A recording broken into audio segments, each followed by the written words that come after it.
Today, I'm excited to share a powerful and in-depth summary of another impactful book by Robert Kiyosaki, Increasing Your Financial IQ, Getting Smarter with Your Money.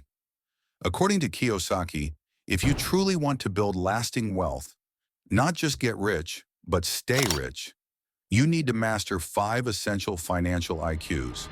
Let's dive into it. Financial IQ 1, Making More Money. Imagine you've got a toothache. It's painful and annoying, right? That toothache is a sign of a deeper dental issue, and you'd probably head to a dentist to fix it.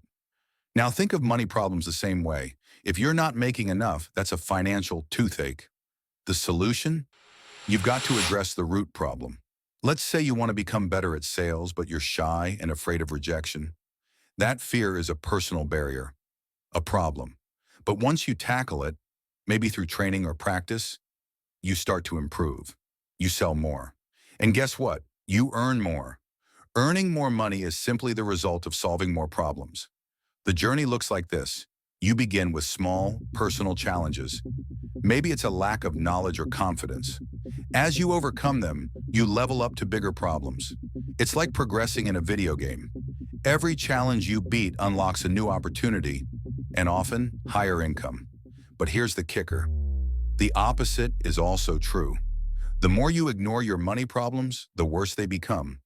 Eventually, you may find yourself forced into choices you never wanted to make, living with regret because you didn't handle the small stuff when you had the chance. There's a memorable story that drives this home. A farmer tells his rooster, "Stop crowing in the morning, or I'll pluck all your feathers." The rooster obeys. Later, the farmer says, "Now you'll walk like a hen." The rooster gives in again. Then one day, the farmer demands eggs from the rooster. At that point, it's too late to resist. It may sound silly, but many people are like that rooster, compromising little by little, forced to do things that they are not proud of. They work for people or companies that they hate, but they do it anyway, because they have to put food on the table and feed their families, until they're stuck in situations they never imagined. Kiyosaki's point? Face your problems early. Don't wait until they force you into a corner. So many people say they want to be rich, but they're unwilling to go through the uncomfortable process of solving the tough problems that come with it.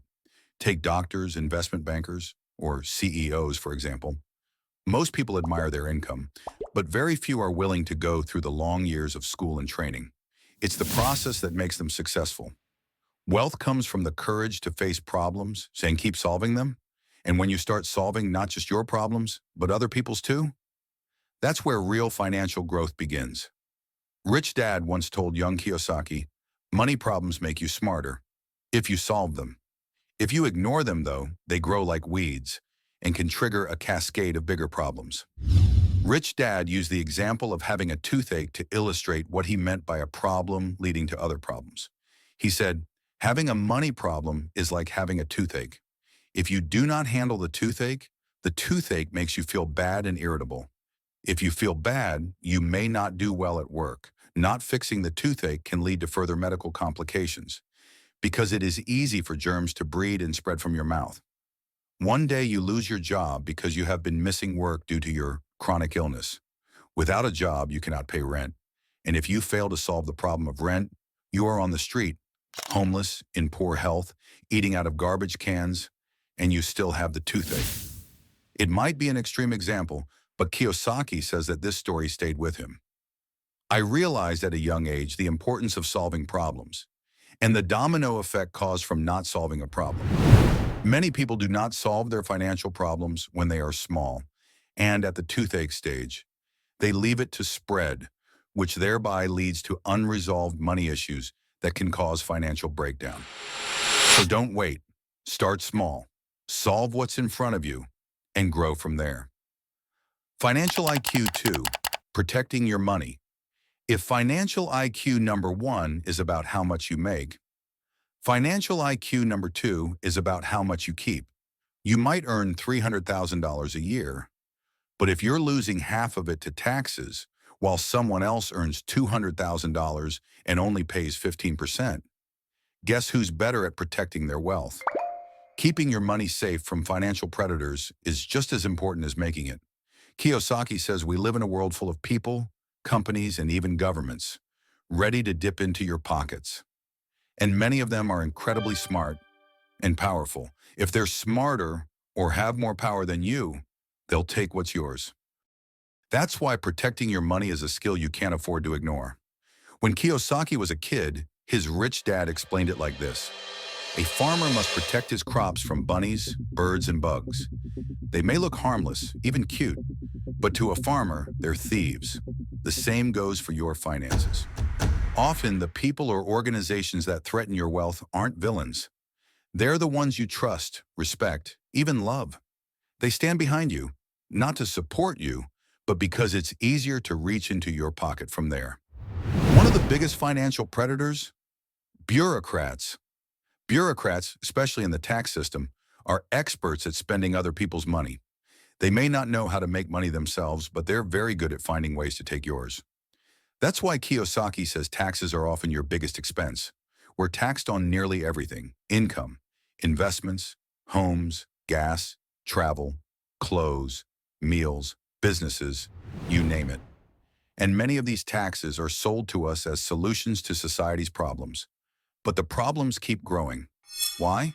Because bureaucrats don't fix problems. They just throw money at them.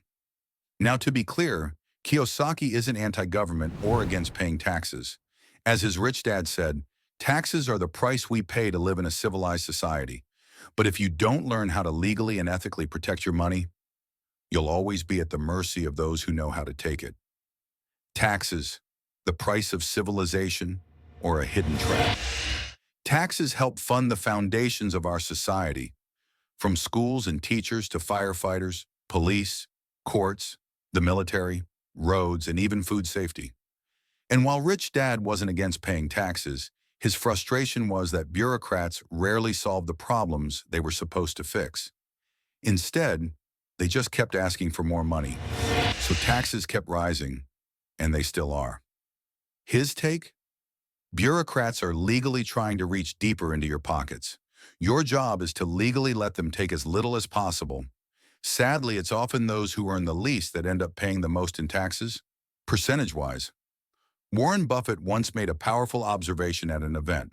He said, "The 400 of us in this room pay a lower percentage of our income in taxes than our receptionists or cleaning ladies. If you're in the luckiest 1% of humanity, you owe it to the other 99% to think about them." The author noted that, to protect your money from excessive taxes, you must understand how different kinds of income are taxed. There are three main types of income: earned income, what you earn from a 9-to-5 job; portfolio income, returns from stocks and bonds; passive income, money that flows in regularly from assets like rental properties. Earned income is the most heavily taxed and offers little room for tax benefits. But portfolio and passive income, they offer far more protection. That's a major reason why Kiyosaki prefers passive income streams. Second financial predator: partners. It might sound harsh, but life isn't a fairy tale. Things change, and often when you least expect them to. That's why having an exit strategy is smart. Sure, it's awkward to bring up a prenuptial agreement with the love of your life, but with divorce rates at 50%, it's financially wise. The same goes for business partnerships. Planning your exit with a buy-sell agreement or dissolution plan right from the start isn't pessimistic, it's intelligent. And then there's death, the ultimate exit. If you're wealthy and don't have your finances protected, your funeral might turn into a feeding frenzy. Suddenly, long-lost relatives and distant loved ones show up with tears and possibly lawyers. If your financial IQ is high, you'll control how your wealth is distributed even after you're gone. Third financial predator: lawyers. Remember the infamous lawsuit against McDonald's over hot coffee? That's just one of many examples where people and their lawyers see lawsuits as lottery tickets. Some attorneys build entire careers around suing others. And if you have wealth, you're a target. So what should you do? Keep nothing of value in your personal name. Remember the story of the popular footballer, Hakimi, who was sued by his wife, only for her to discover he had nothing.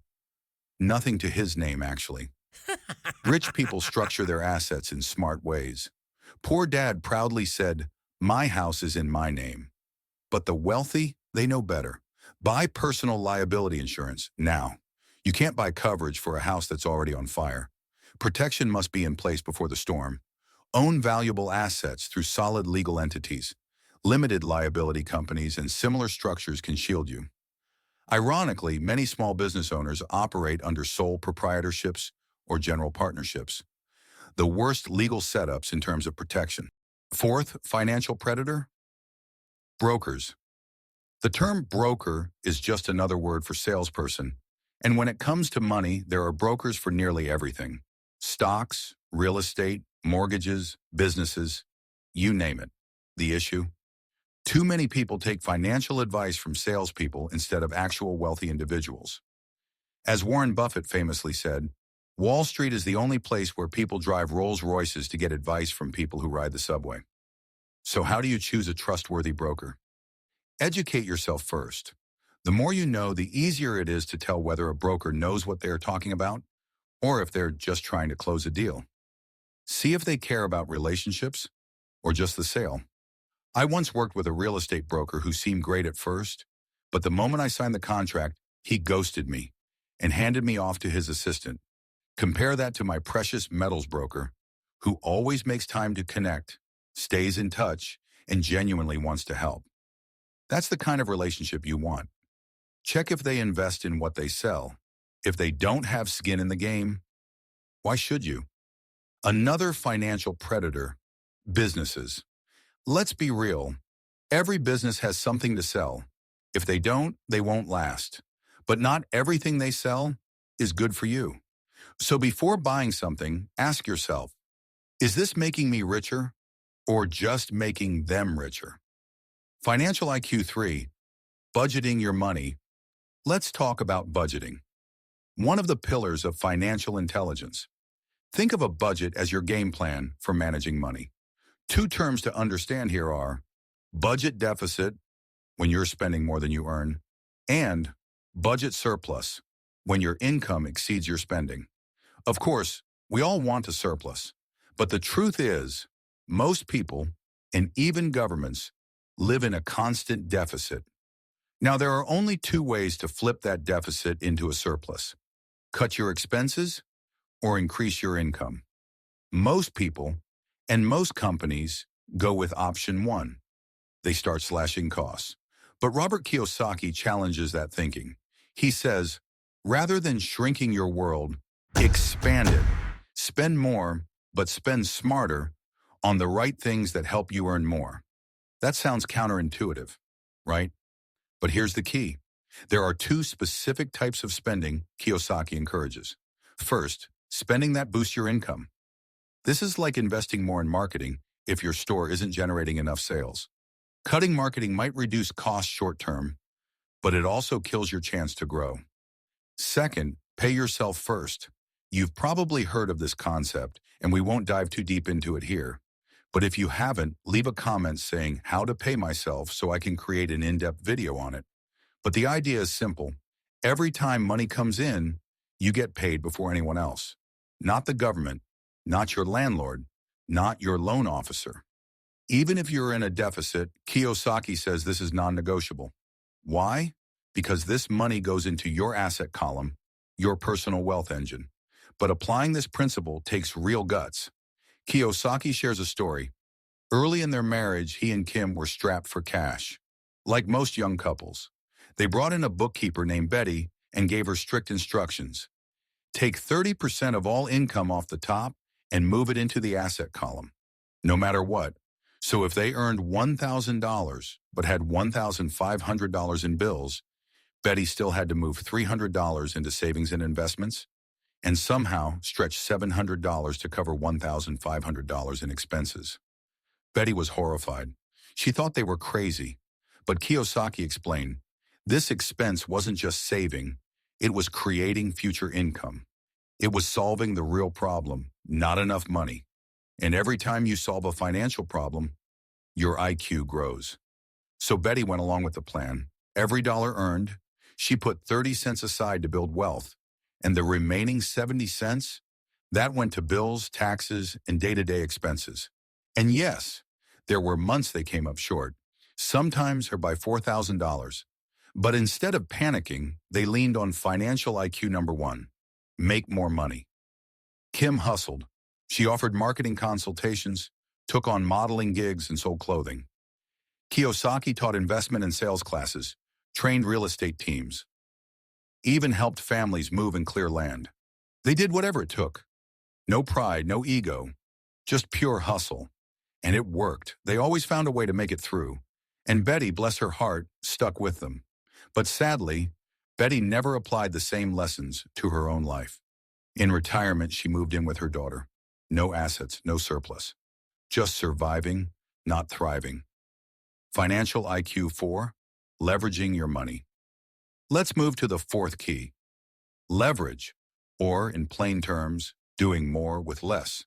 If you park your money in a savings account, there's no leverage. It's all your money, earning next to nothing. But if you buy a property and put down just 20%, the bank covers the other 80%. That's leverage. You're using someone else's money to grow your wealth, and your returns multiply. Now, many financial advisors will tell you leverage is risky. Kiyosaki disagrees. Leverage is only risky when you invest in things you don't control. Control is the magic word. Most people invest in high-level risk investments where they have zero control. No wonder leverage seems dangerous in that world. Banks know this too. That's why they rarely lend money to invest in stocks. It's just too risky. Now, you're probably wondering what kind of control Kiyosaki is talking about. Well, he mainly talks about control over 4 areas: income, expenses, assets, and liabilities. For instance, if you own a business, you probably can control these 4 critical levers. By increasing sales or marketing better, you can sell more, thereby increasing income. By automating or optimizing operations, you can decrease labor expenses. Also, by choosing the right investments to grow wealth, you can expand your assets. And by refinancing or consolidating debt or decreasing interest rates on loans, you can drastically reduce your liabilities. That's real power. But money isn't the only thing you can leverage. Here are a few more. Products, for instance. If you're a doctor seeing patients one-on-one, your income is limited. But if you create a medical device or a subscription-based health routine, your value can scale far beyond your time. Other smart people's knowledge is another form of leverage. Don't know how to edit videos? Hire someone who can do it in 1 hour, instead of wasting 20 of your own. Another example is using other people's time. Outsourcing smaller tasks lets you focus on the big picture. No successful entrepreneur builds an empire doing everything alone. Imagine Jeff Bezos always washing dishes, cleaning his room, and mowing his lawn. Amazon probably wouldn't exist, or it would still be operating business at a small scale. Another leverage is your network. Sometimes the right connection is all it takes. Let's say you want to grow a YouTube channel but feel lost. A friend introduces you to a successful YouTuber. You have a proper guide, and suddenly doors open. That's leverage, and successful people use it constantly. Financial IQ 5, upgrading your financial information. Here's the final pillar of financial intelligence: your level of financial information. In war, the right intel can save lives. In business, information can make you rich or keep you poor. We live in the information age, and that means what you know or don't know can change everything. With just a few dollars, a laptop, and the right idea, young people have built billion-dollar empires. Think about the creators of Facebook, Instagram, and YouTube. They didn't have wealth. They had information and leverage. But bad or outdated info, that's a trap. A lot of people are struggling financially simply because they're following industrial age advice, like go to school, get a job, and you'll be set. That advice made sense 50 years ago. Today, it's often the fastest route to a paycheck-to-paycheck life. Here's the paradox. Information is now everywhere, and that's both a blessing and a curse. We're drowning in data. Every 18 months, the total amount of information in the world doubles. That means what you learn today could be useless a year from now.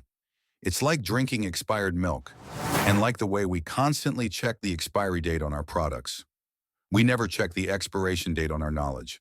That's how financial sickness begins, using old advice in a new world. Because in today's world, your greatest financial asset isn't money, it's what you know. If you would like to watch more content to inspire and properly structure your living, click on the subscribe button and turn on the notification icon to be the first to be notified once value has been dropped on this channel. So stay curious, stay updated, and keep learning, because the day you stop learning is the day you actually die. Thanks for watching.